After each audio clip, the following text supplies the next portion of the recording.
يعني مهم جدا يا شيخ، يعني كانت تنصح المشاهدين والرائين والباحثين عن تأويل رؤاهم أنهم يحرصون بقدر الاستطاعة أن ينبهون على مثلا معلومات الخاصة عن الشخص بنفسه، وحاله كذلك. ويعني وحاله كذلك، هل هو متزوج، هل هو أعزب، هل هو ذكر أم أنثى. وما يعايشه في الوقت الحالي، هل في وقته، نعم. إشكال في كذا في. أي لأن نعم. في مثال بسيط، مثلا لو أنا مثلا في المنام لو شاهدت صديق لي أنه مات مثلا، قد يتعلق بالصديق أنه مات انتهاء مشكلة له، وقد يكون لا، أقول والله الصديق هذا أنا منقطع عنه من 5 سنوات أو من 6، فيكون لصاحب المنام أنه ليس انتهاء مشكلة صديقك وإنما انتهاء مشكلتك.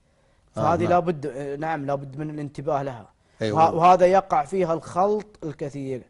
ما شاء الله، نعم. وهذه نقطة يا شيخ حساسة جدا، نعاني منها كثيرا. أنا أحيانا لما تأتيني بعض الرسائل، وهذه نقطة لابد أني يعني أجد فرصة أن ينبه المشاهدين الكرام أن يوصلون لنا المعلومات بدقة، وأن تكون خالية من الأخطاء الإملائية، لأننا نعاني كثيرا من يعني في استنزاف الوقت، لما يجد تصلني مثلا بعض الأخطاء الإملائية مثلا، أو بعض مثلا الكلمات الغير واضحة أحيانا، فتربك القارئ وتربك كذلك الشيخ في تأويل الرؤى. شيخ يعني معليش يا أستاذ شيخ تفضل شيخ. إبراهيم، في تعليق بسيط.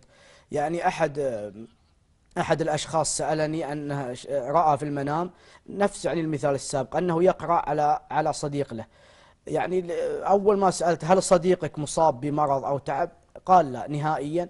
فقلت هل أنت مريض وتعاني من إشكال؟ قال نعم. فيعني حصل أن المعنى ليس يخص صديقه وإنما يخص صاحب المنام.